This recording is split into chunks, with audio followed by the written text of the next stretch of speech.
Welcome to LA Unified's Team Bytes. I'm Jerry Song, and I'm joined by my colleague Jaspreet Sanda. We are the STEAM coordinators for the Division of Instruction. STEAM Bytes is about STEM professionals sharing their journeys with our students, giving them an opportunity to see themselves in the lives of our guests, to relate and learn from their life experiences. As Mariam Wright Edleman said, you can't be what you can't see. Today's guest is a true lifelong learner. Dr. Darren Gray is the director of the USC Viterbi K-12 STEM Center and the CS at SC campus.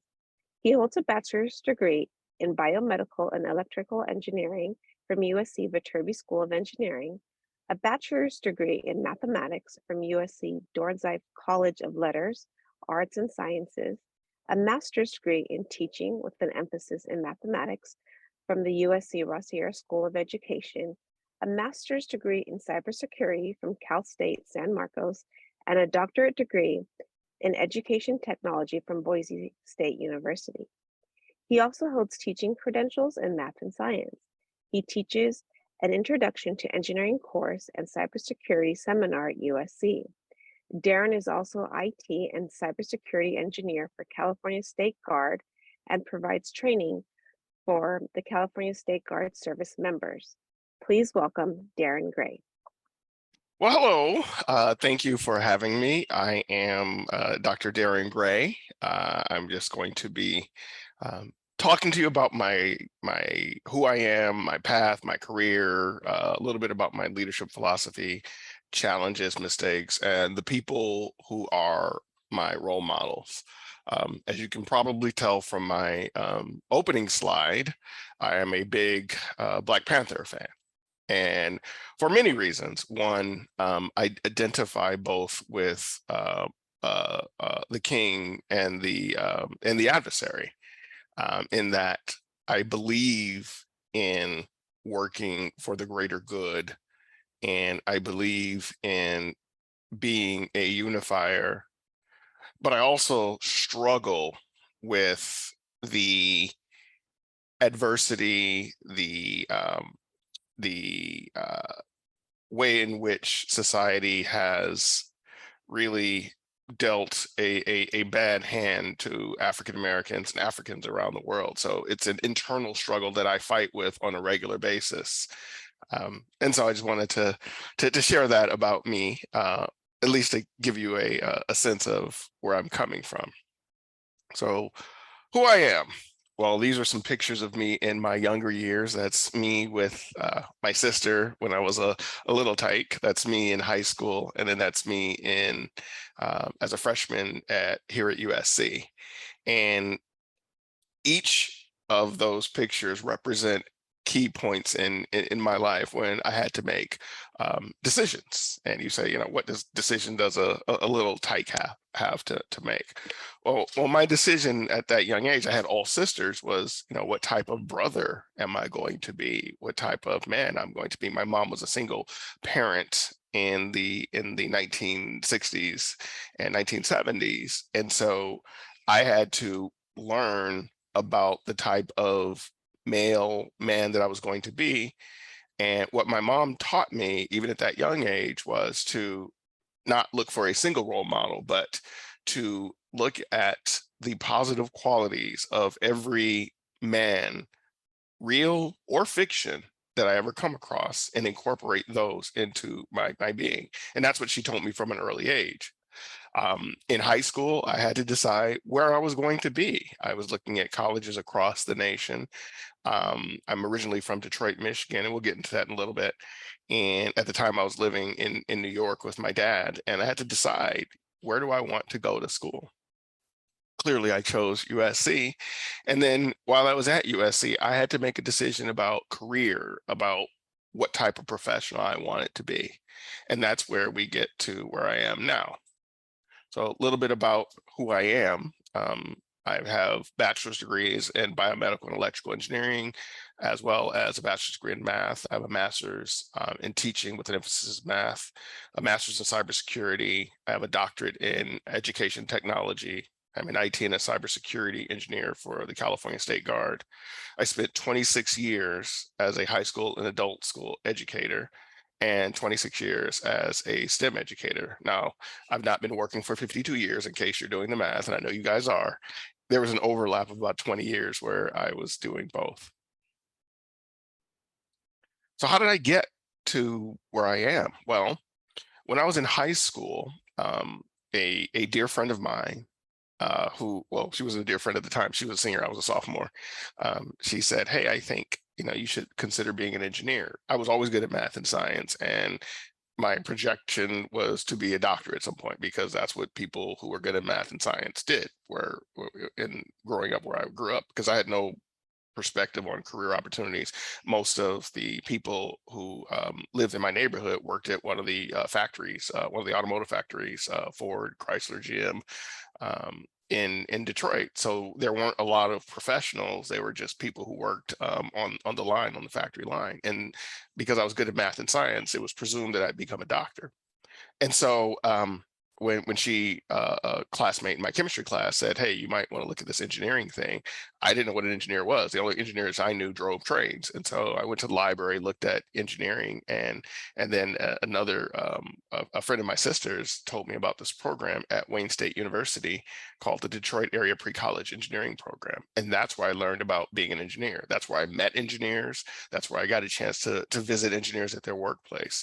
It's very similar to the program that I am the co-director now at the USC Viterbi K through 12 STEM Center. And so I learned about engineering there. And that is what led me to USC. There were about 6 or 7 schools in the country that had a biomedical engineering program. And biomedical engineering allows you to be an engineer, but you're also pre-med. And I hadn't really fully embraced engineering yet. I was still kind of considering going into medicine. And so I chose USC because of their biomedical engineering program. And as I said before, I had majored in math and biomedical and electrical engineering. And I ended up going, and I'll talk about my career in a bit. And I ended up going into the engineering field and then later into education. At USC, I also earned my master's in teaching, because after teaching in the Los Angeles Unified School District in an alternative high school for a number of years, I wanted to improve my skills.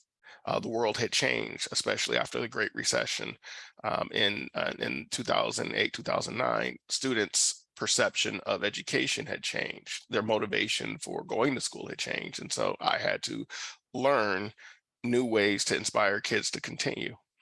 And then after that, I wanted to make the connection between my 2 careers, my engineering career and my education career. So I got my doctorate at Boise State in education technology. And as I was going through and learning about education technology, everything from using virtual learning to using robotics in classrooms, I stumbled across cybersecurity, and I ended up getting my master's in cybersecurity from California State, San Marcos. So that's my education journey, and I'll get a little bit more into details. And you say, "Wow, that's quite an interesting pathway you took." Well, I wanted to share this with you.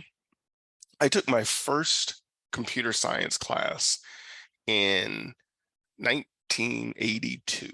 So that was 40 years ago. So I've been involved. And so the image that you see on the left is the from the Detroit Area Pre-College Engineering Program at Wayne State, where it talks about, in 1982 is when I got my my first class in computer science. And then later I graduated from Cal State San Marcos with a master's degree in cybersecurity. So I've been in the field of computer science for over 40 years. And so now that you've seen my path, let me go a little bit more into detail to give you a sense of the journey on that path. In college, I was a part of the National Society of Black Engineers, the Black Student Assembly. So I took leadership in college, and leadership is what helped me to be successful. It helped me to not only gain a sense of self, but also gain a sense of others. And so my formal leadership were in those two organizations, but I also did a lot of mentorship, advocacy around. But I did face some challenges. In my freshman year on campus, I was stopped 23 times by USC security and asked to show my ID. And this was walking through campus, in my dorm room, going to the bathroom, watching TV in my dorm room. I was actually pulled out of a calculus class because somebody had called them and said there was a guy in a calculus class who didn't belong. And I always carried my ID. I even carried my ID when I went to the shower because I knew that I didn't fit what, and this again, this is the 80s, I didn't fit what people thought a college student looked like. And I didn't fit the image of a college student here on campus. And it was a struggle. Eventually, the chief of the USC security police, after seeing my name pop up so many times over the years, he actually reached out to me through a mutual associate and asked if I would help in reforming the department so that they were more inclusive and they were able to change from that perception of us versus them to actually becoming a part of the community. And this is while I was a student. I was very active in student government and came across many instances of institutional racism, obstacles, systemic racism, whereas the organizations that I was involved in, National Society of Black Engineers, Black Student Assembly, we weren't allowed to do the exact same things that some of the other organizations were allowed to do. And I oftentimes had to go to the administration and they had to clarify what the rules were to the members of student government.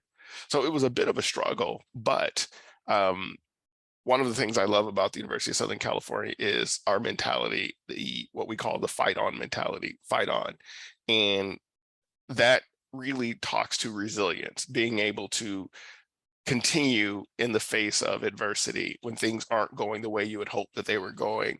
And when things are looking bleak, you continue to do the work, you continue to put the time in, you continue to focus in on your strengths, your goals. And so I was able to overcome a number of these challenges and graduated with 3 bachelor's degrees. And I was USC's first triple major. And at the time it was unheard of. Now it's unheard of because they won't let you do it. But at the time it was unheard of for someone to have accomplished that. And, being not only the first African-American, but the first USC student to ever have done that was something that was important to me. And it allowed me to have a number of job offers when I graduated. I had more job offers than anybody else in my graduating class. And it wasn't all a cakewalk. I had to learn academically. I had to catch up. I hadn't taken calculus when I had gotten here to USC, so I was behind in that sense. In some of my classes, some of the students had experience in space camp and science camp, and I never had any of that. And there were faculty members that were just straight racist towards me. But continuing to fight the good fight, staying involved in leadership, helping others, and facing those challenges allowed me to graduate with the different degrees. And I had 8 job offers coming out of college, which leads me to my career as an engineer.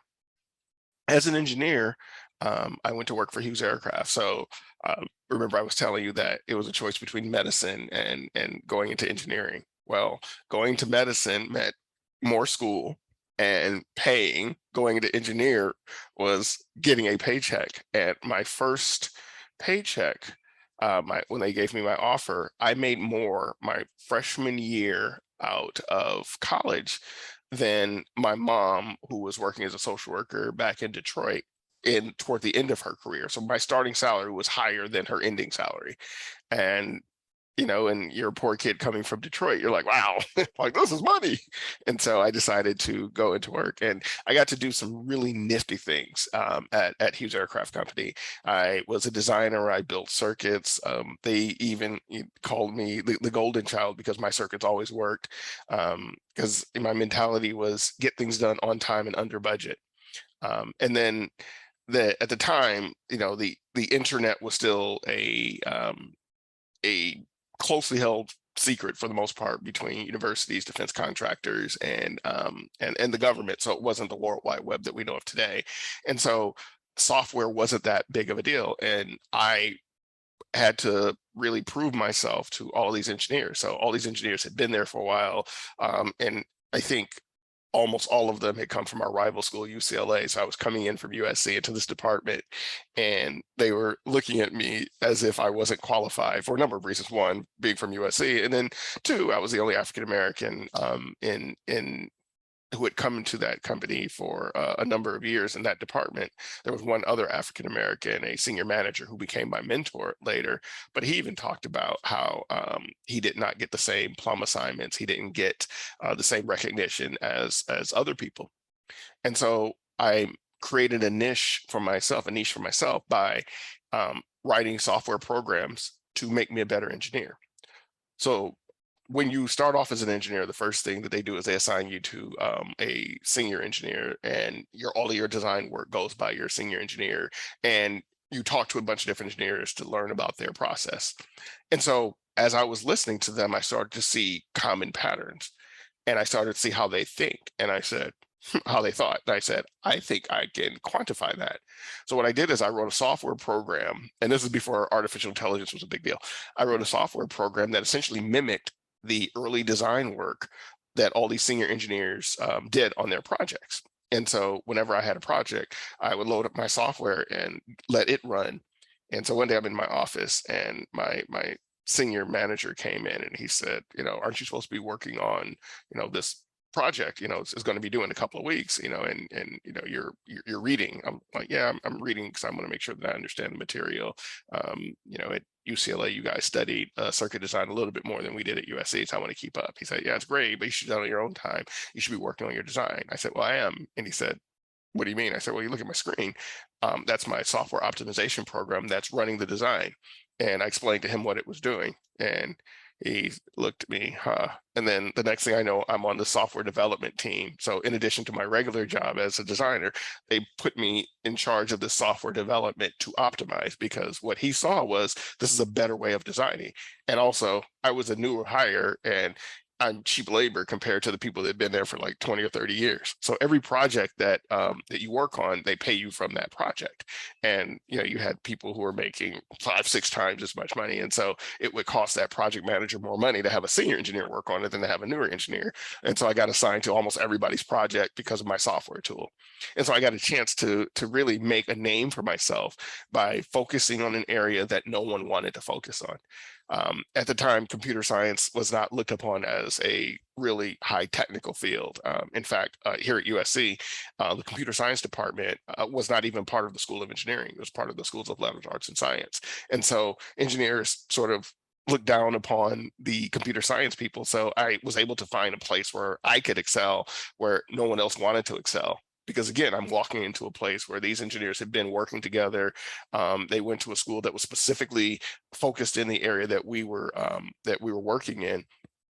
And the newest hire they had was maybe 5 years ago. So the person closest to me with experience had 5 years experience. And so I was coming in at a disadvantage. And I was the only junior staff member who was African American. And so, people sort of looked at me with that side eye anyway. And so this became my niche. And it also allowed me to interact with a lot of different engineers. Now, you may tell from the way I move and, just my overall energy level that I have a lot of energy, and I do. I have been called hyperactive as most of my life. And so while I'm working at Hughes, I decided to start my own businesses. One of them was real estate. So I use that same technical ideas aptitude, and I started writing software programs for real estate. And so I would make software programs for real estate people so that they can easily figure out the profit margins for investment. And then I also started a consulting business, because what I found was there were a lot of inventors who had ideas but had no way of getting those ideas into prototypes. And you weren't going to hire a Hughes Aircraft, you weren't going to hire a Northrop or a TRW. Some of you couldn't afford those, and almost all the engineers work for those companies, or they work for consulting firms that were really expensive. And so what I did is I picked an area that nobody wanted, was working with inventors who had an idea, and I would design their ideas. And so these were my businesses that I was running. And one day I was at a business meeting, and someone came up to me after I had done my pitch, because I'm trying to sell my products to real estate people. And someone came up to me and said, "Hey, would you be interested in teaching computers to at-risk youth?" And I was like, "Sure, I was an at-risk youth. Why not? That's nothing compared to where I'm from." I'll tell you a quick story. Growing up in Detroit, it was so different than in Los Angeles. In Detroit, after the auto industry collapsed right toward the end of my high school career, the city lost all hope. And a lot of the issues that Los Angeles faces now, Detroit faced 40 years ago and never really recovered. And so given the opportunity to support kids like me here in Los Angeles, when programs like DAPSEP had supported me when I was in Detroit, was part of something that I had wanted to do. And even when I was at USC, I did volunteer work in the community, so it was still always a part of my identity. And so I started volunteering at a school. It was an alternative high school, and I would go after work, and I would start I go after work on Tuesdays and Thursdays, I believe. And then on Mondays and Wednesdays, I would do my real estate and my consulting. So, I'd go to work in the morning, get off work, and then go do my other activities, my volunteering, and then my business. And so I was volunteering, trying to teach these students how to do computers, because the school had gotten a donation of all these computers, but the kids couldn't really do computers because they didn't know math. And so I was like, okay, I can solve this problem. So I started tutoring math, because my goal was to get the students to be able to do the computer work by tutoring math. And then over time, more and more people started coming to my my math tutoring session, and the director of the school said, "You have more kids coming here in the evening than we have going to school in the day. So maybe you should consider going to education." And I was like, "I am an engineer. I work 5 minutes from the beach. My boss makes me take 2-hour lunch hours sometimes. I think I'm good where I am. I'm not leaving my engineering career to become a teacher. Like, this has been a dream of mine, being an engineer." So, but over time, I started to see that there was a definite difference in the education system. One of the school administrators said, a lot of these kids have never seen a Black engineer.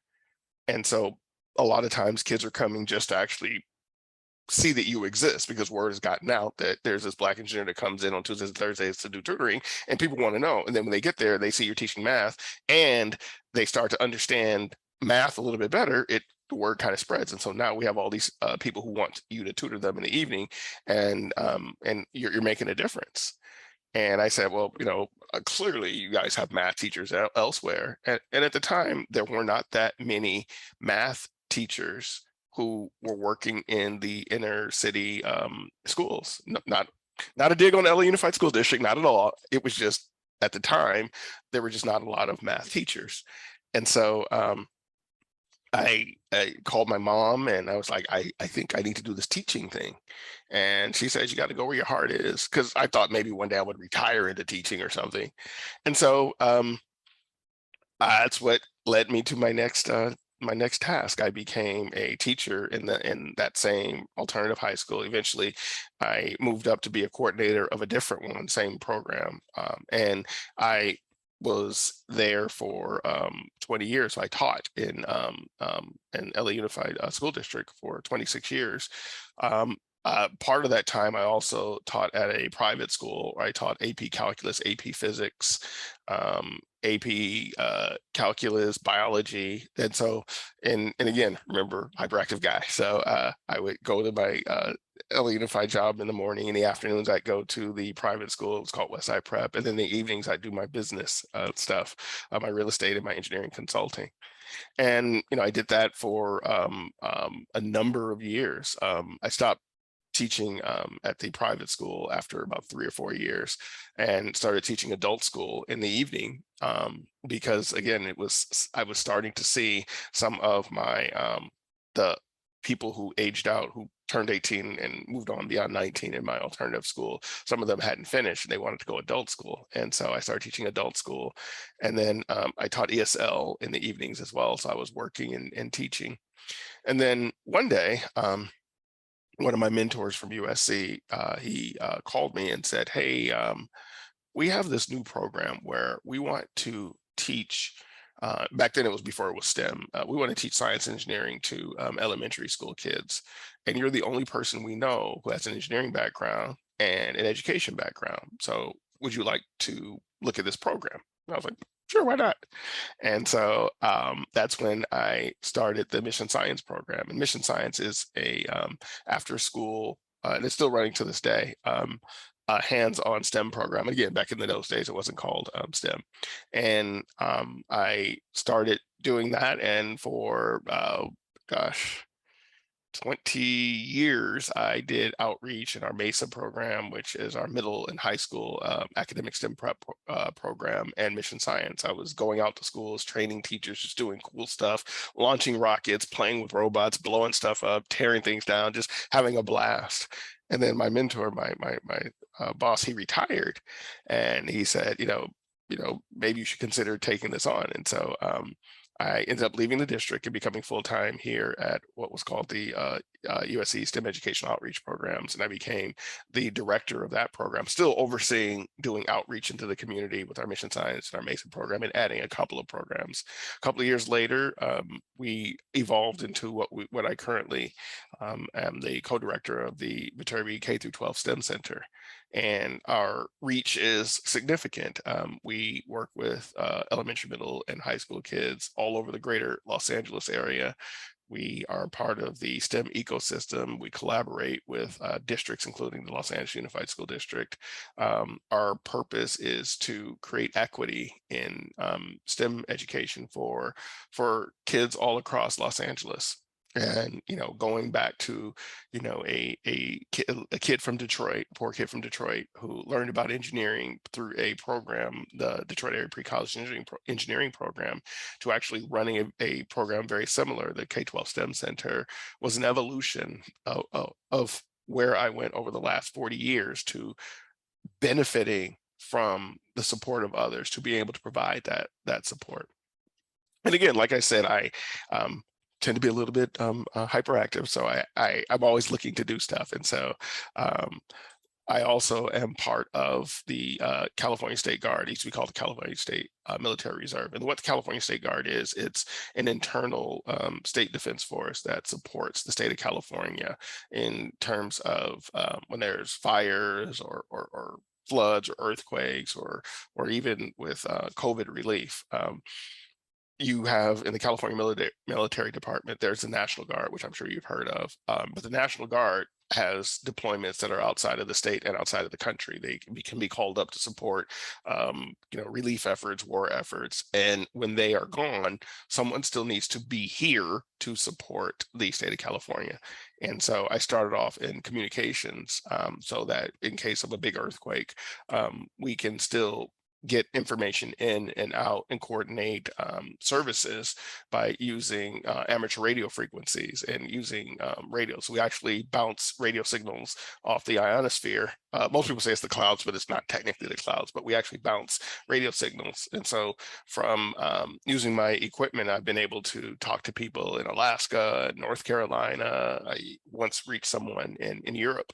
And so being able to connect outside of your immediate area and request support without the need for the wires and infrastructure is important.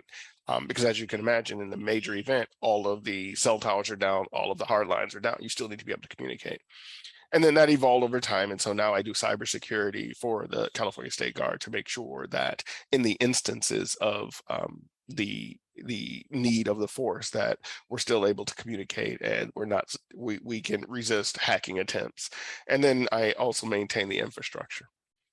So as I talked about from college all the way through now, I've taken on some sort of a leadership role. And it's not even something I just sought out. It's something that just kind of gravitates toward me, not because of, a need to be a leader, but and I'll talk about my role models in a bit, but it comes from understanding the needs of the people that you interact with, your community, your family, your friends, your coworkers. And my leadership philosophy is that of a servant leader.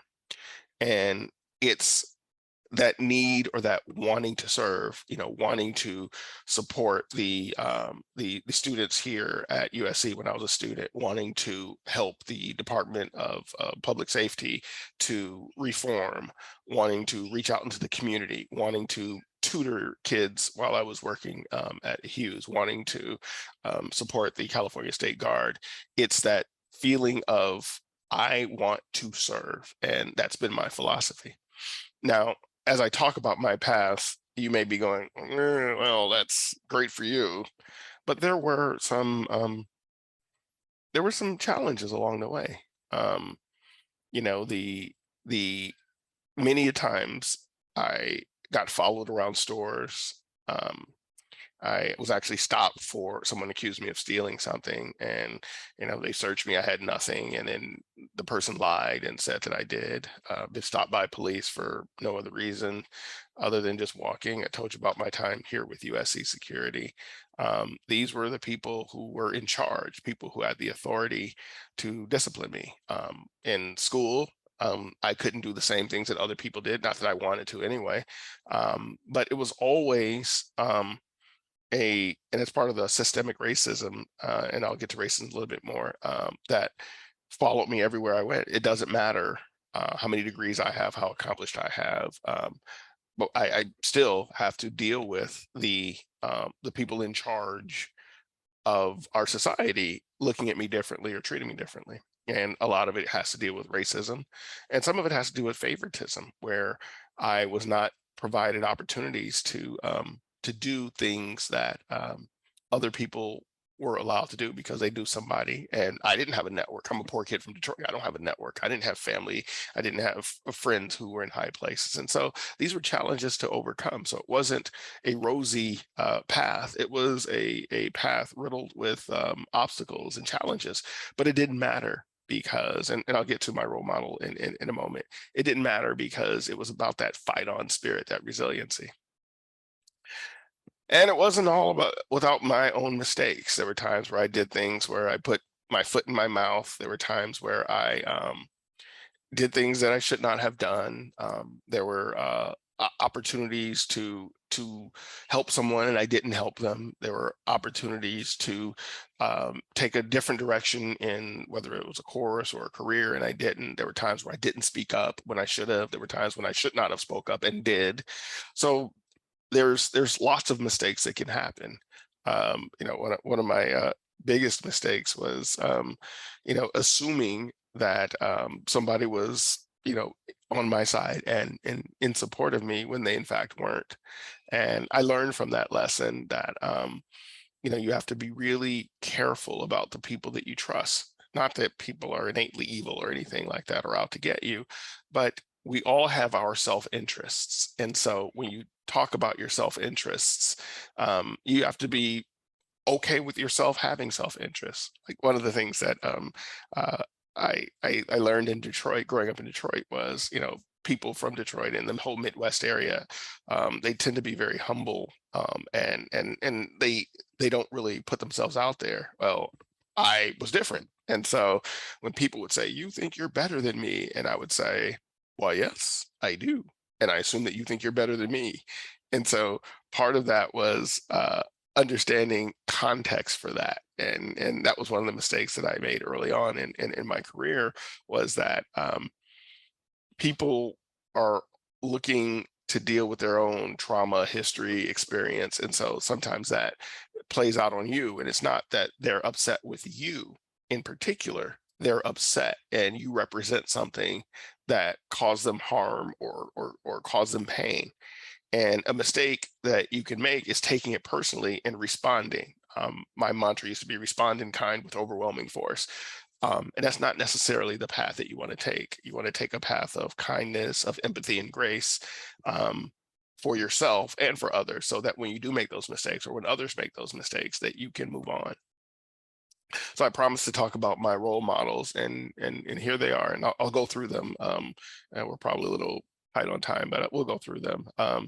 The football player, Roger Staubach. I remember I told you that my mom told me to take the best qualities from every man that I've ever met, real or imagined or fiction, and use those qualities. So Roger Staubach was a quarterback in the 1970s. I think he went into the 80s for the Dallas Cowboys. And he was a true leader. He had served in the military, fulfilled his military obligation, and came and played for the Dallas Cowboys. He was a leader on the field. He wouldn't ask his teammates to do anything he wasn't willing to do. And there was a Super Bowl that they were playing against the Pittsburgh Steelers. And they were going for a tie, and he threw a pass, and the receiver dropped it, and he was upset. And then a couple of weeks later, when they were interviewing him about that, saying, "Hey, that could have made a difference. You could have won the Super Bowl, or at least tied it at that point." And he said, "Maybe I threw the ball a little low and behind." So he took responsibility. It was still a catchable ball, but he took responsibility, and being able to take that responsibility. The person in the top middle is a fictional character from a TV show called Hill Street Blues. He was Captain Frank. I can't remember his last name. But when he would get angry, he wouldn't yell. He would let you know he was angry in a way that you can tell he was angry, but he wasn't screaming or yelling at you. I mean, some of the characters in some of the episodes he did yell. And I thought that was very interesting, because when you're angry, it's important that people know. But if you start yelling and screaming at people, they don't hear you anymore. The person and the top right is Charles Belk. He was a senior when I was a freshman here. And he gave me some very important life lessons. He told me about how to choose my classes, to find out from upperclassmen who was a good faculty member, because you assume, you're a kid coming in here, you think that everybody's a good faculty member.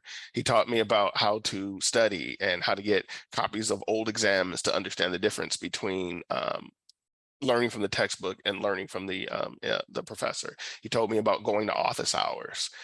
It was just fascinating to learn from a senior. To this day, we're friends, 40 some odd years later. You may have seen him. So Charles is a well-respected engineer, a world traveler. He's a writer, a publisher. So if you Google Charles Belk, you will see that one year he was on his way to, I think he was going to the Oscars. And he was walking through Beverly Hills in the sweats, and he was stopped by Beverly Hills police. He's African-American. I think Charles is like 6'3". They stopped him, handcuffed him, sat him on the curb.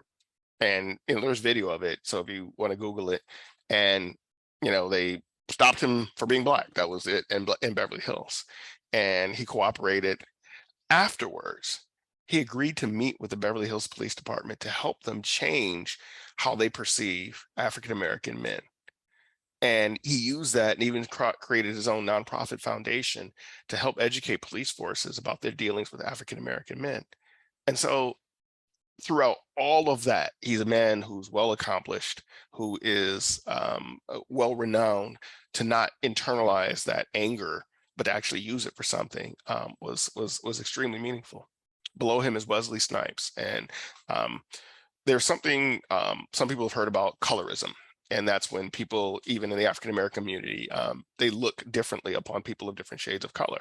And I was always darker than all of my friends, and Wesley Snipes became a role model because essentially he embraced his Blackness, and by Blackness I mean his complexion, and became a sex symbol. Now, I'm not a sex symbol or anything, but it really helped me to be more comfortable in my own skin to see a man who was okay being who he was and being proud of who he was. Bottom right, you see Mr. Spock from Star Trek. The old Mr. Spock, not this new Chris Pine Mr. Spock. And Mr. Spock was about logic. And there were times where I just didn't understand. I didn't understand. I academically understood, but I didn't understand people. I didn't understand why people did things the way they did them. And being able to logically look at things, and it's not being emotionless. It's really understanding why people are behaving the way they're behaving, stripping away your own emotional responses to them and looking to see. And my cousin explained it to me as listening to people's hearts and not to their words. And that seems contrary to being logical, but the logical part is taking your own reactions, your own emotions out of the equation just to listen. And then bottom left is another fictional character, Hawkeye Pierce from the TV show MASH. He had a soul cleansing laugh.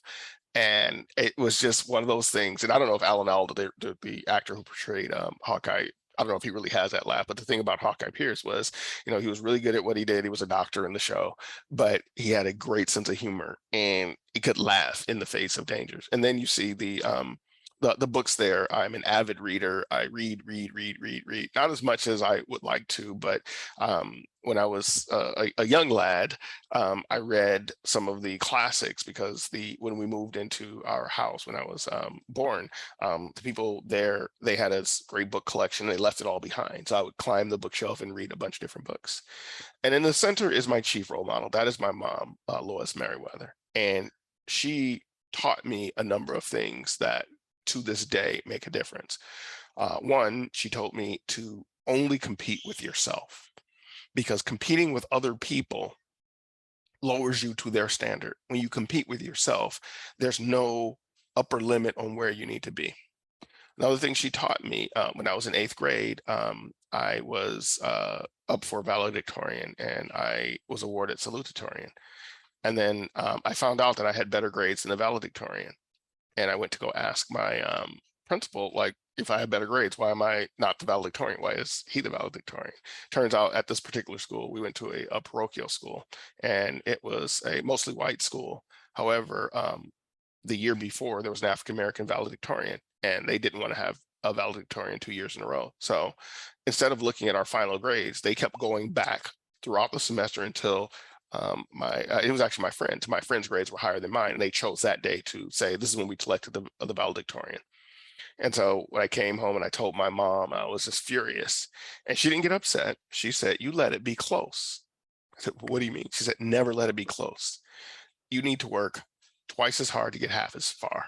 And so I'm a math guy as a kid. I'm like doing the math. I'm like, I got to work 4 times as hard just to be on an equal playing field. And she said, yes. And she said that you have to accept the fact that racism exists, that favoritism exists. You have to accept that to be true and factual. And then you have to get to work. Because if you know going in that you have to work 4 times as hard, then that's what you have to do. You can't be upset if you don't come in first place or if you don't get a job, if you've not worked 4 times as hard. You only get upset as if you're working 4 times as hard and you still don't get it. But then she said, sometimes you just don't get it anyway. And so part of it was learning that. And she's, one of my closest friends, as close as your mom can be. But she was my role model. She taught me so much. And I've shared some of the stories over time and her determination. Again, she was single mom of 4 children. She and my dad had divorced when I was 3. And, she did the hardest thing that she possibly can do my senior year. She sent me to go live with my dad because I was in danger of being caught up into some of the criminal activity that was happening in Detroit at the time. And so she sent her baby boy to go live with my dad. And that was a growing experience for another presentation. But she is, a constant role model. And so the journey continues. That conflict still resonates within me, the King T'Challa versus the I can't remember the other guy's name, Wrecker or whatever, but it's still there. I still have to always look at being that leader, that servant leader that Killmonger, that's what his name was, that servant leader, to focus in on doing what's in the best interest of the people that I serve, and still having to fight that internal frustration, that internal pain of a system that works actively against my success, a system that doesn't matter how many degrees, how accomplished I am, how much service I do. If I'm driving in my car, I can still be pulled over for no reason and killed. So that's still there. That frustration, anger is still there. But the journey continues. At the bottom, you see when I got my bachelor's degrees, my first master's, my doctorate, and my second master's. And as you can see, the journey continues. When you look at the smiling face on the left, it's, you know, having accomplished something that that I wasn't supposed to accomplish, and then moving forward in that space all the way to where I am now. And so I hope that that gives you a sense of, you know, just who I am and my journey over the last 4 decades. And I hope that it can give you hope in terms of where you are and how you can have the same journey in STEM or STEAM and get to do some very cool things, building and designing circuits and cybersecurity and playing with robots and all of that stuff, and still help and support others. Well, Darren, I don't have words for your story. I mean, you've accomplished a lot. You overcame so much. I mean, and yes, we do need to have you back for another presentation to hear everything. And your mom, she must have been a great human being, because from that picture, she was very beautiful. She has a beautiful smile, and you can just see that she raised such a good son. But I, along with, you know, hearing your story and stuff, I do have 2 questions for you. Mhm. And these are the 2 questions that we ask all our presenters, is that since you have overcome so much and you have achieved so much, and a lot of what you have gone through, our students are facing right now and are going through it right now. What advice do you have for our students so they can achieve their dreams? The thing that is most helpful for me is to envision yourself after whatever the challenge is. Like, assume that you have overcome that challenge and then see yourself beyond that. So like for me, when I was going through that awkward puberty stage of high school, I was like, I don't want to do that. So what I said is, what would life be like when I'm a junior in high school? I'm going to act like that guy, the confident guy, the guy who knows where everything is. I want to be that guy instead. And so knowing and accepting the challenges that are in front of you, but also assuming that you're going to get through it and being in that space, because it makes that challenge less painful knowing that you're going to get through it. So being able to project yourself after the fact, knowing that it's still going to suck as you go through the challenge, but you're going to get through it. And you need to start thinking about, well, what's next in that step? And that changes that pain, that frustration, that anxiety from just dealing with the situation to actually planning on how you're going to move on afterward. And what's fascinating about that approach is it actually helps you to solve some of the problems that you're facing as well. Okay, well, that's good to think of it, seeing, you know, what's coming or what you want out of the challenge. And then you talk about having a lot of mentors and support. So what type of advice do you have for our parents and our teachers who want to support their students and their children? Well, for both teachers and parents, you have to understand that this is a different world. You have to have some grace because it's a different world. You know, don't tell any more stories about, you know, walking 3 miles backwards up the snow to get to school. You have to have some grace and meet the kids where they are. The pain that they're experiencing is their pain. It's real pain. And so when I was growing up, it was sticks and stones will break your bones, but words will never hurt me. And a lot of people in my generation still believe that words hurt. And so you have to understand when a student or a child or someone comes to you and says, I'm upset because of cyberbullying. I'm upset because I didn't do well on an exam. Validate and accept that their pain is real and help them from there. Don't help them from the 50-year-old you reflecting back on the 12-year-old you. Go back and remember what that pain was like, as opposed to now that you're on the other side of it, you're like, well, wasn't that bad? Well, you just have to know that when kids are coming to you with excitement or fear or anger or frustration, it is real. And accept that it's real, accept the world has changed. I often talk to my friends when they say, these kids are soft. Back in my day, I was like, yeah, well, the people that were before us said that about us too. They talked about our rock and roll and that R&B music is terrible, just like the same way you say about rap music or hip hop or rock or whatever. Nothing is new. The older generation always thinks that the newer generation had it easier. So you have to have that grace and acceptance. And then something that I recently heard, which was fascinating, was understand that the changes, the evolution, the improvements, they're already happening. And so have your kids, even when they're hearing about the bad news, understand how far we have come and then help them to take the mantle. What you want is you want them to continue the journey, the growth that you have, so that they can do the same for the next generation. Well, that's a lot to take in, Darren. Thank you so much. Thank you for presenting. We will be calling you back for another presentation because I do want to hear what happened at your dad's house.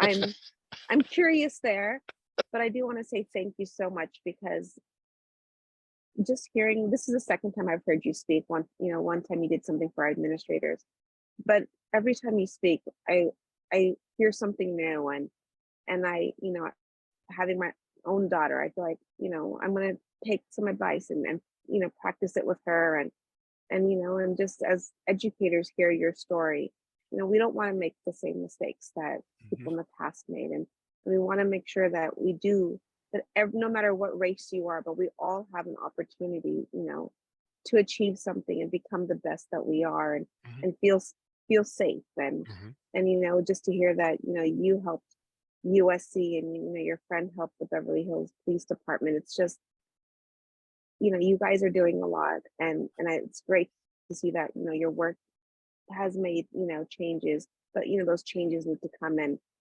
our students are the ones who are going to make those changes. So thank you so much for sharing your story.